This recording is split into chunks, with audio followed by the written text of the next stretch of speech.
आज मैं आपको अपनी सच्ची मोहब्बत की कहानी सुनाने जा रही हूँ।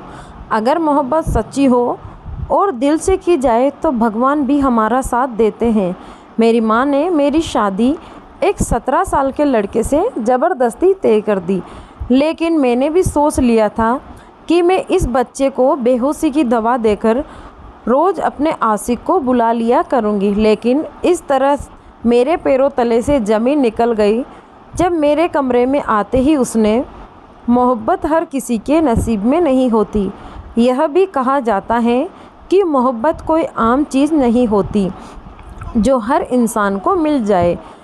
मुझे भी एक इंसान से मोहब्बत हो गई थी। उसके लिए मैं अपनी जान, अपना आप, सब कुछ कुर्बान करने के लिए तैयार थी। अपने माता पिता, अपने ख़ानदान वालों सबसे लड़ी थी।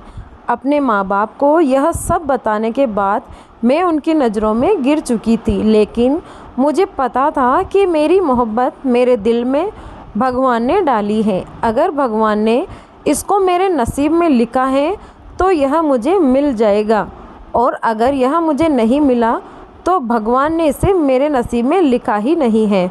हम खुद से अपने लिए कुछ भी नहीं कर सकते, बल्कि सब नसीब के खेल होते हैं। मेरा नाम गौरी है।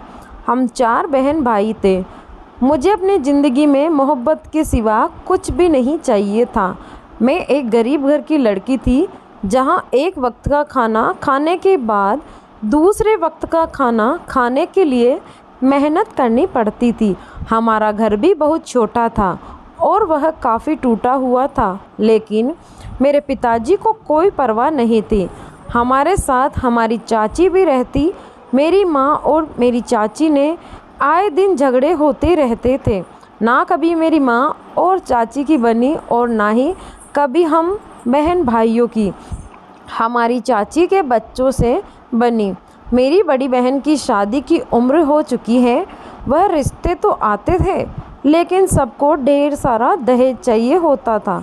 लेकिन हम गरीबों के पास देने के लिए कुछ भी नहीं होता। मैंने अपनी माँ से कहा, आपको क्या ज़रूरत है बड़े घर में दीदी का रिश्ता करने की? आप किसी हमारे जैसे ही घर में उनकी शादी कर दीजिए। लेकिन मेरी माँ कह जाता, अगर वह मेरी बहन की शादी बड़े घर में करेगी तो वहाँ उनकी बेटियाँ खुश रहेगी। उन्हें किसी भी बात के लिए सोचना समझना नहीं पड़ेगा। मेरी माँ कहती थी, मैंने अपनी ज़िंदगी में अपनी सारी ख्वाहिशों को मार दिया, लेकिन मैं अपनी बेटियों के साथ ऐसा होने नहीं दूंगी।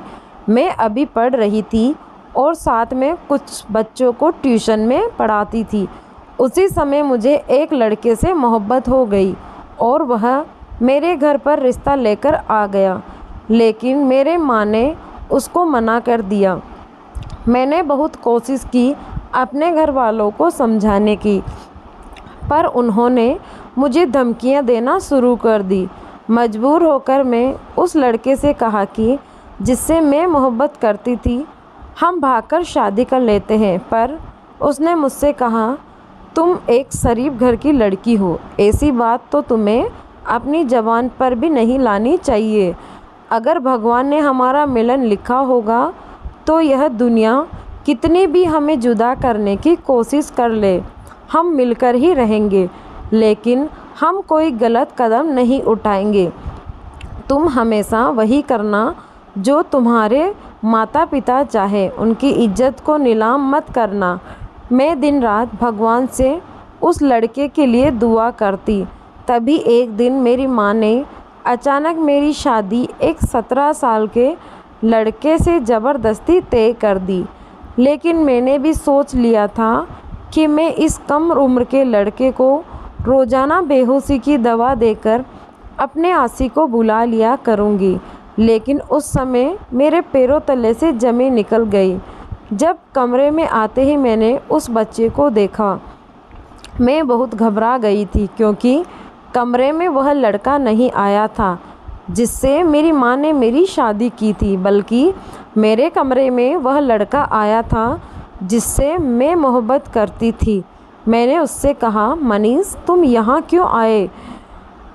जब तुम्हें हमारी ज़रूरत थी तब तो तुम नहीं आए। अगर तुम्हें यहाँ किसी ने देख लिया तो हंगामा हो जाएगा। उसने मुझसे कहा, तुम फिक्र मत करो, सब सो चुके हैं, यहाँ कोई नहीं आएगा।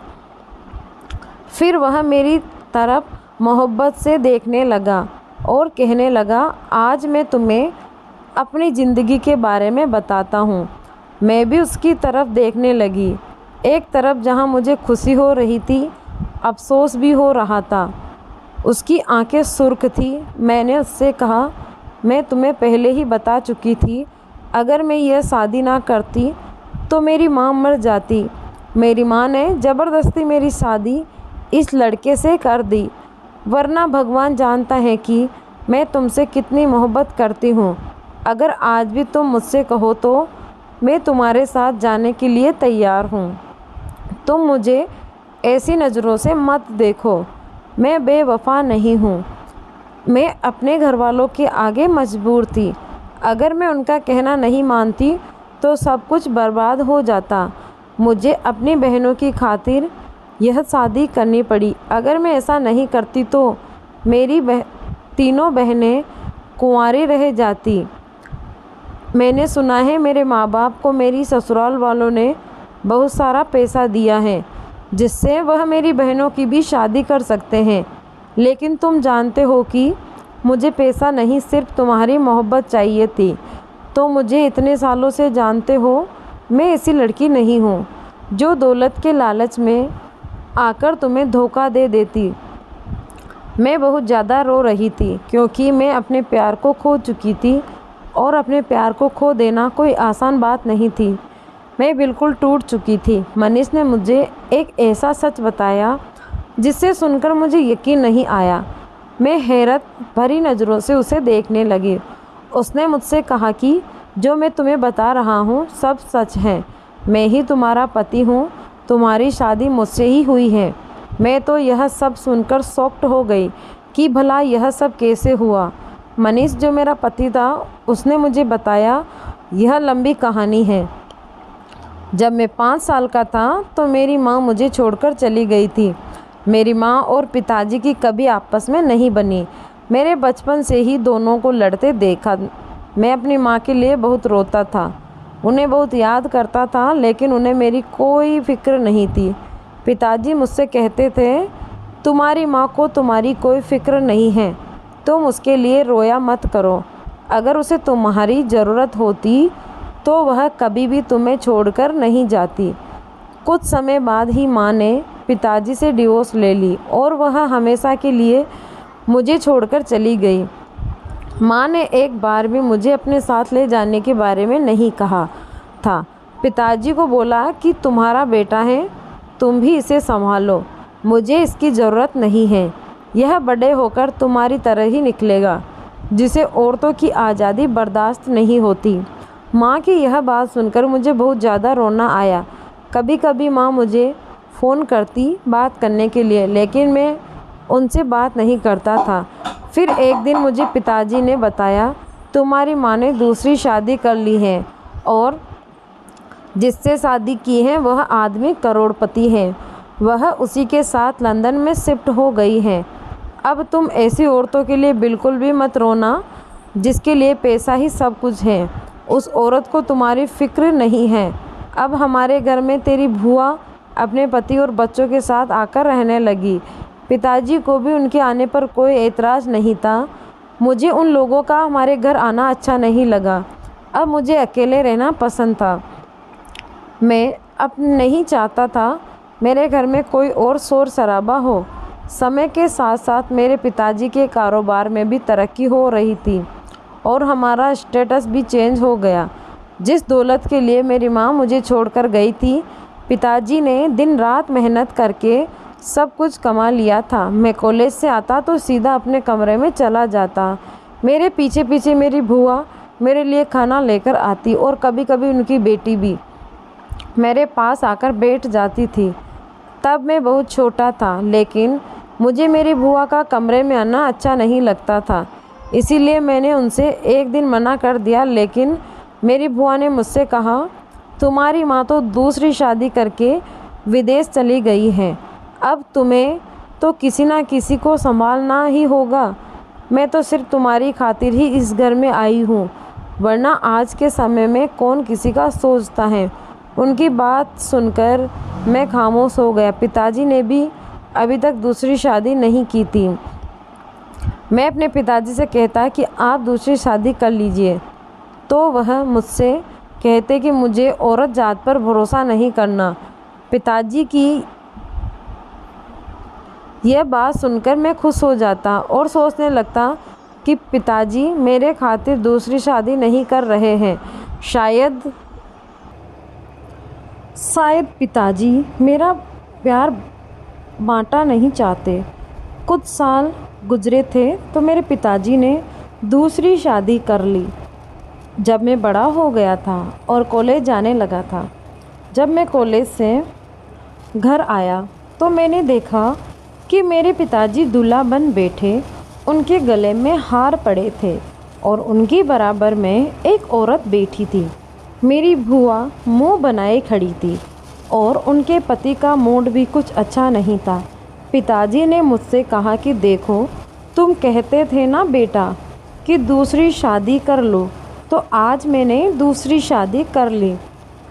आखिर मैं कब तक अकेले ज़िंदगी जीता। मेरे पिताजी से कहा कि अगर आपको शादी करनी ही थी तो आपने पहले क्यों नहीं की? इस उम्र में आकर आपने शादी क्यों की? पिताजी ने कहा कि तुम्हारा क्या मतलब है कि शादी क्यों की? क्या मैं तुम्हारी खातिर पूरी ज़िंदगी ऐसे ही रहता? कल को तुम भी शादी करके अपनी बीवी बच्चों में मग्न हो जाओगे। शायद तुम्हें ही भी मेरी फ़िक्र ना रहे। वैसे भी आज के ज़माने में माँ बाप को कौन पूछता है। मैं उसी समय घर से बाहर चला गया। माता पिता तो औलाद के लिए बहुत ज़रूरी होते हैं, उनकी कमी तो कभी भी कोई पूरी नहीं कर सकता। मैं बहुत देर तक सड़कों पर ऐसे ही घूम रहा था। देर रात जब मैं अपने घर पहुंचा तो मैंने देखा कि कोई चोर चोरी चोरी हमारे घर में घुस रहा है। वह मेरी दूसरी माँ के कमरे में गया था। मैं भी उसका पीछे करने लगा। मुझे लगा कि शायद कोई चोर है। माँ के कमरे के दरवाजे के पास पहुँचा तो मुझे उनकी बातें करने की आवाज़ आई। वह मेरी माँ का दोस्त था। वह उस आदमी से छुपकर बातें कर रही थी। वह कह रही थी, कुछ दिन की बात है, मैं अपने पति के रिश्तेदार और बेटे को इस घर से निकाल दूंगी। यह सारी दौलत हमारी होगी। और वह दोनों बहुत ज़ोर से हंस रहे थे। मैंने सोचा कि जाकर उनके खबर लेता हूँ। मैं मुड़ा तो अचानक मेरी नज़र मेरी बुआ पर चली गई। वह रात को इस समय घर से बाहर जा रही थी। मैं सोच में पड़ गया कि वह इस समय घर से बाहर क्यों जा रही है। घर की औरतों को क्या हो गया था? एक छुपकर बंद कमरे में गैर मर्द से हंस हंस कर बातें कर रही थी और दूसरी रात के इस समय घर से छुपकर बाहर जा रही थी। मेरी वह चाहती थी कि मैं उनकी बेटी से शादी कर लूं, ताकि मेरी सारी दौलत उनकी हो जाए और उनकी बेटी जो मुझसे नहीं मेरी दौलत से मोहब्बत करती। और यह सब देखकर मेरा दिल बहुत ख़राब हो चुका था। मैं अपने पिताजी से भी बहुत नाराज़ था। एक तो उन्होंने इस उम्र में शादी कर ली थी और शादी भी ऐसी औरत से की जो उनके काबिल नहीं थी। मैंने रात का सारा किस्सा पिताजी को बताया। उन्होंने मेरी बात पर एक ही नहीं किया और गौर ही नहीं किया। उन्होंने मुझसे कहा कि सब औरतें तुम्हारी माँ जैसी नहीं होती। इस बात पर मुझे बहुत गुस्सा आया। मैंने उनसे कहा, आप क्यों हर बात हम तुम्हारी माँ करते रहते हैं? मैंने खुद उसे अपनी माँ नहीं बनाया। आपने तो खुद अपनी मर्ज़ी से उस औरत से शादी की थी और उस औरत के लिए पूरे ख़ानदान को छोड़ दिया था। अब तो आपने भी दूसरी शादी कर ली है। दोनों ही अपनी ज़िंदगी में आगे बढ़ चुके हैं। मैं तो आप दोनों की ज़िंदगी में हूँ ही नहीं। आप लोगों के पास मेरे लिए समय ही नहीं है। पिताजी ने कहा कि तुम भी अपनी शादी कर लो। कल को तुम्हारे भी बीवी बच्चे होंगे तो तुम्हें रिश्ते की समझ आ जाएगी। तुम्हारी बुआ की बेटी बहुत अच्छी है, उसने सारा घर संभाल रखा है, तुम उसके साथ खुश रहोगे। मैंने पिताजी से कहा, मुझे किसी ऐसी लड़की से शादी नहीं करनी जिसे मुझसे नहीं मेरी दौलत से प्यार हो। मैं ऐसी लड़की से शादी करना चाहता हूँ जो सिर्फ मुझे चाहे। यह कहकर मैं अपने कमरे में चला गया। मैं बहुत अकेला फील कर रहा था। कभी कभी तो मुझे ऐसा लगता था कि मैं डिप्रेशन का शिकार हो गया हूँ। मेरी दूसरी माँ मुझसे कहती कि जाओ अपने आप को किसी साइकोलॉजी को दिखा लो। मेरी दूसरी माँ पिताजी के सामने मुझसे बहुत प्यार से बात करती थी। मेरी सगी माँ भी अपने बच्चों में बिजी थी। अब तो वह मुझे फ़ोन भी नहीं करती थी। मेरे पिताजी मेरे रिश्ता अपने दोस्त की बेटी से तय कर रहे थे। वह लोग मेरे घर में नीचे लॉन्च में ही बैठे थे। उसी समय मेरी बुआ की बेटी मेरे कमरे में आई और मुझसे कहने लगी, मनीष, मैं तुमसे बहुत मोहब्बत करती हूँ। अगर मेरी तुमसे शादी नहीं हुई तो मैं मर जाऊँगी।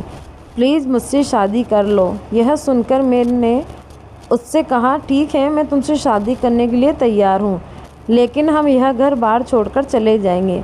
हम अलग घर में रहेंगे। मैं कोई छोटा मोटा काम कर लूँगा, छोटी मोटी नौकरी कर लूँगा, क्योंकि पिताजी तो मुझे इस घर से निकाल देंगे। वह हैरान हो गई हो मुझसे कहने लगी कि मैं सोचकर बताती हूँ। मुझे उस पर हंसी आने लगी, क्योंकि अगर उसे मुझसे मोहब्बत होती तो उसे सोचने की ज़रूरत नहीं पड़ती। उसी समय मेरी बुआ ने दरवाजे को बाहर से बंद कर दिया और शोर मचाने लगी। शोर सुनकर पिताजी और मेहमान भी ऊपर आ गए। मैंने दरवाज़ा खोलने की कोशिश की तो दरवाज़ा बाहर से बंद था। किसी ने भी यह बात नोटिस नहीं की। कोशिश करने लगे। मेरे दिमाग में तो ऐसा कुछ था ही नहीं। जो हो रहा था सब जब फूफा ने दरवाज़ा तोड़ दिया और वहाँ अंदर आए तो उन्होंने अपनी बेटे के मुंह पर एक थप्पड़ मारकर बुआ ने कहा कि बेटी को क्यों मार रहे हो? इस लड़के से पूछो जिसने मेरी बेटी को बहला फुसलाकर अपने कमरे में बुलाया था। जब इसको मेरी बेटी से शादी ही नहीं करनी थी तो क्यों उसने उसे अपनी मीठी मीठी बातों में फंसा कर रखा था। डैडी के दोस्त जो घर पर आए हुए थे वह पिताजी को बड़ा बुला कहकर चले गए। डैडी ने मेरे ज़ोर से थप्पड़ मारा। मैंने पिताजी को कहा कि सब कुछ झूठ है जो मैंने अपनी बुआ की बेटी से कहा कि तुम तो सब कुछ जानती हो ना, तुम ही पिताजी को बताओ कि सच क्या है। उसने भी कहा कि मनीष, मुझे तुमसे यह उम्मीद नहीं थी। तुमने मुझसे पहले मोहब्बत के वादे किए और अब इनकार कर रहे हो। तुमने मुझे खुद ही अपने कमरे में बुलाकर दरवाज़ा बंद कर लिया था। उसने पिताजी से कहा कि मैं मनीष के बच्चे की माँ बनने वाली हूँ। लेकिन अब यह मुझसे कहता है कि मैं हॉस्पिटल। इतना कहकर वह फूट फूट कर रोने लगी। मैं पिताजी को बार बार बता रहा था कि यह सब कुछ सच नहीं है, लेकिन उन्हें तो मेरी बात पर यकीन ही नहीं आया। वह मुझे भला बुरा कह रहे थे कि मैंने तुम्हारी परवरिश ऐसी नहीं की थी। तभी मेरे फूफा कहने लगे, अभी अपने बेटे की शादी मेरे बेटे के साथ करवा दो, वरना मैं किसी को मुंह दिखाने के काबिल नहीं रहूँगा। पिताजी ने किसी की कोई बात नहीं सुनी।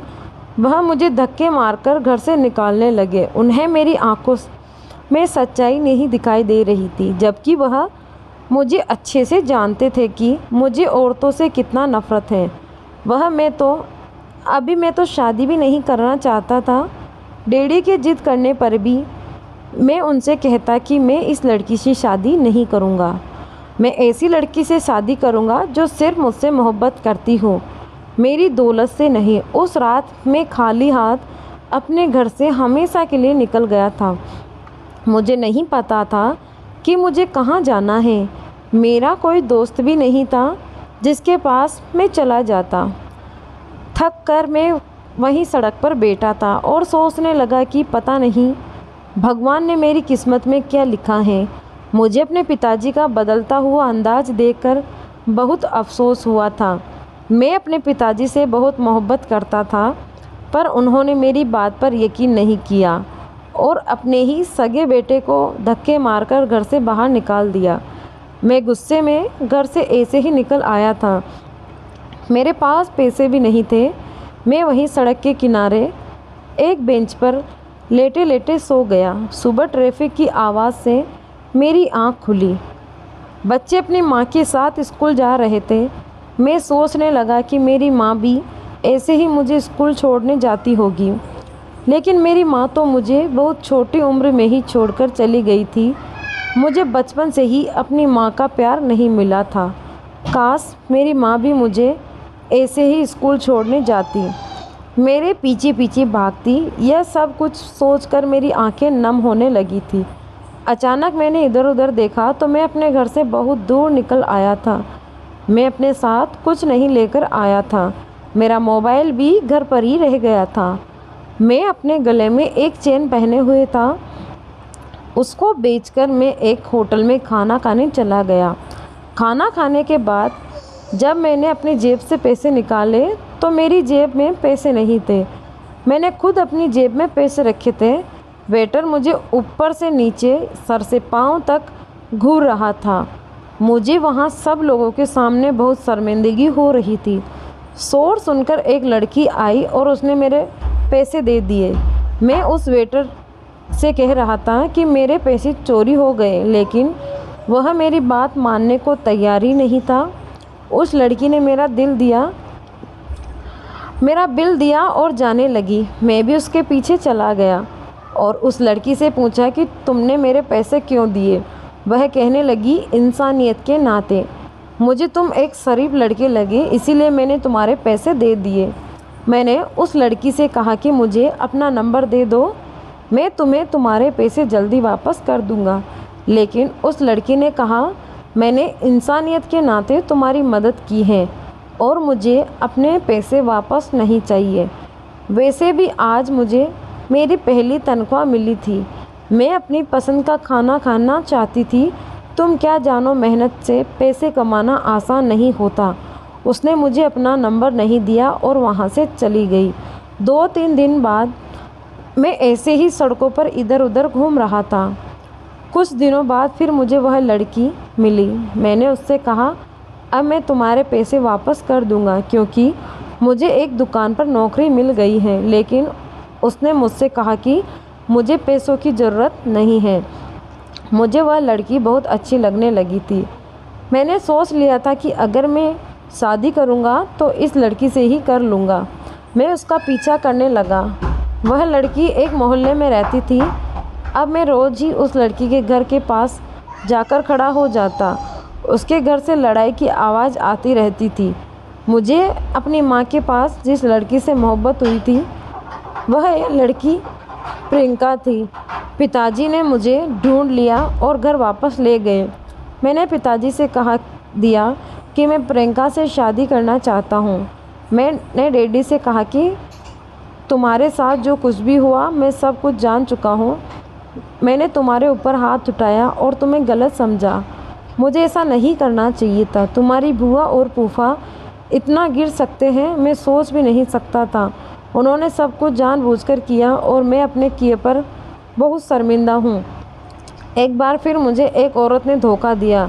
जिस औरत से मैंने दूसरी शादी की थी वह मुझे दौलत के लिए छोड़कर चली गई। अगर वक्त रहते मुझे उस औरत की सच्चाई पता नहीं चलती तो शायद आज हम सड़क पर होते। वह तो मेरा सब कुछ लूट कर ले गई होती। तुम्हारी बुआ को भी मैंने घर से निकाल दिया है। अब मैंने फैसला कर लिया है कि हम बाप बेटों की ज़िंदगी में कोई औरत नहीं आएगी। मैंने पिताजी से कहा कि मैं प्रियंका से बहुत मोहब्बत करता हूँ। वह बहुत अच्छी लड़की है, आप एक बार उससे मिले। डैडी ने कहा कि हो सकता है वह भी दौलत के लालच में तुमसे शादी करना चाहती हो और शादी के बाद तुम्हारी सारी दौलत लेकर अपने आशिक के साथ भाग जाए। फिर तुम क्या करोगे? मैंने पिताजी से कहा कि मैं पहले उस लड़की को आजमा लूँगा, फिर उससे शादी करूँगा। मैं वापस उस मोहल्ले में चला गया और प्रियंका से कहा कि मैं तुमसे मोहब्बत करता हूँ। बहुत समय लगा उसको मनाने में, फिर वह भी मुझसे मोहब्बत करने लगी। प्रियंका ने मुझसे कहा, मुझे मोहब्बत और इज्जत के अलावा और कुछ नहीं चाहिए, पर मैं इतनी जल्दी उस पर भरोसा नहीं कर सकता था। मैंने उससे कहा कि मैं एक गरीब घर का लड़का हूँ, मेरे माँ बाप बीमार रहते हैं, मेरी थोड़ा बहुत जितना कमाता हूँ उनकी दवाई में लग जाता है। मैं तुम्हें कभी बहुत सारा पैसा नहीं दे सकता। लेकिन उसने मुझसे कहा, हम 2 जनों मिलकर नौकरी करेंगे और अपना घर चला लेंगे। मुझे बस तुमसे इज्जत और मोहब्बत चाहिए, बदले में मैं तुम्हें वफ़ा और तुम्हारा साथ दूंगी। उसकी इस बात ने मेरा दिल जीत लिया था। वह बहुत अच्छी लड़की थी। एक दिन मैंने उससे कहा कि मेरी माँ बहुत बीमार है और मुझे उसके इलाज के लिए पैसों की ज़रूरत है। तो उसने अपने जुड़े हुए पैसे निकाल कर दे दिए। एक बार फिर नहीं सोचा, वह मेरे लिए कुछ भी करने को तैयार थी। एक दिन उसने मुझसे कहा कि मेरी माँ मेरी ज़बरदस्ती शादी करना चाहती है और मैं तुम्हें खोना नहीं चाहती। मैं उसके कहने पर उसके घर रिश्ता लेकर चला गया। उसकी माँ ने रिश्ते से इनकार कर दिया, कहने लगी कि मैं अपनी बेटी का रिश्ता तुम जैसे गरीब लड़के से कभी नहीं करूँगी। मैं उसके घर से वापस आ गया। मुझे इस बात का कोई अफसोस नहीं था, क्योंकि मैं तो अमीर ख़ानदान का इकलौता लड़का था। प्रियंका मेरे पास आई और रोने लगी, कहने लगी कि मैं तुम्हारे सिवा किसी और से शादी नहीं करूँगी, हम भागकर शादी कर लेते हैं। जब मैंने यह सब कुछ पिताजी को बताया तो पिताजी ने कहा कि तुम फिक्र मत करो, अब उस लड़की को मैं आजमाऊँगा। पिताजी तुम्हारे घर चले गए। तुम्हारी माँ ने कहा कि वह तुम्हारे घर के हालात बदल देंगे और उनकी बेटी को नौकरी देंगे, उसकी बेटियों की शादी करवाएंगे, वह उनके घर की सारी जिम्मेदारी उठा लेंगे। लेकिन उनकी एक शर्त है, मेरा बेटा दिमागी हालत ठीक नहीं है कि वह 17 साल का है, मुझे उसकी आपकी बेटी से शादी करनी है। वह मान गए। मुझे बहुत अफसोस हुआ जब पिताजी ने मुझे बताया उस लड़की ने दौलत के लालच में शादी के लिए हाँ कर दी है। बेटा, मोहब्बत से कभी किसी का पेट नहीं भरा। उस दिन मैं दूसरी बार रोया था, पहले अपनी माँ के लिए और दूसरी बार मैं जिस लड़की से मोहब्बत करता था उसके लिए। कुछ दिनों बाद तुम मुझसे मिलने आई। मैं अपने घर के बाहर खड़ा था, लेकिन तुम नहीं जानती थी कि मेरा घर जो तुम्हें बता दिया था, मैं इस घर में नौकरी करता हूँ। तुमने मुझसे कहा कि हम भागकर शादी कर लेते हैं। मेरी माँ दौलत लालच में मेरी एक 17 साल के लड़के से शादी कर रही है। मुझे दौलत नहीं चाहिए और ना ही बड़ा घर चाहिए, मुझे तो सिर्फ तुम्हारी मोहब्बत चाहिए। क्या तुम मेरा साथ दोगे? तुम्हारी बात सुनकर मुझे बहुत खुशी हुई थी। पिताजी ने भी हमारी सारी बातें सुन ली थी, पर मैं उस दिन आ नहीं सका और तुमने मजबूरी से उस लड़के से शादी कर ली। तो मुझे फ़ोन करती रही, मैसेज करती रही। मैं तुम्हें सरप्राइज़ देना चाहता था। तुमने मुझे पहली बार मोहब्बत हुई थी और तुम्हारी शादी मुझसे ही हुई है। यहाँ मेरे घर में तुम्हें सब कुछ मिलेगा, तभी भी तुम्हें किसी चीज़ की परेशानी नहीं होगी। तुम कभी मेरे साथ बेवफाई मत करना, मुझे छोड़कर मत जाना। मेरे पिताजी मेरा हाथ पकड़कर यह सब बातें कह रहा था। उसकी आंखों से आंसू थे और मैं अपनी किस्मत पर हैरान थी, जैसे मैं कोई सपना देख रही हूँ। बहुत ज़्यादा खुशी थी। मैं भगवान का शुक्रिया अदा कर रही थी जिसने मुझे इतना कुछ दे दिया था। मैं अपनी मोहब्बत को पा लिया था। मेरी बहनों की शादी भी अच्छी जगह हो गई थी, मेरे भाइयों की नौकरी लग गई थी। मेरी माँ भी बहुत खुश थी। मेरी शादी को 5 साल हो चुके थे और हमारे 2 बच्चे थे। मैं अपने परिवार के साथ एक खुशहाल ज़िंदगी गुजार रही थी। दौलत सब कुछ नहीं होती, ज़िंदगी में जीने के लिए मोहब्बत की ज़रूरत होती है और एक अच्छे साथी का मिल जाना भगवान के कर्म की बात होती है। जो लोग सच्ची मोहब्बत छोड़कर दौलत के पीछे भागते हैं, उन्हें दौलत तो मिल जाती है लेकिन कोई मोहब्बत करने वाला नहीं मिलता। तो दौलत को छोड़कर मोहब्बत की कद्र करना सीखो दोस्तों। उम्मीद करती हूँ आपको यह कहानी पसंद आई होगी। कहानी पसंद आई है तो वीडियो को लाइक ज़रूर करें और चैनल पर अगर आप हमारे साथ पहली बार जुड़े हैं तो चैनल को सब्सक्राइब ज़रूर करें मेरे दोस्तों। धन्यवाद।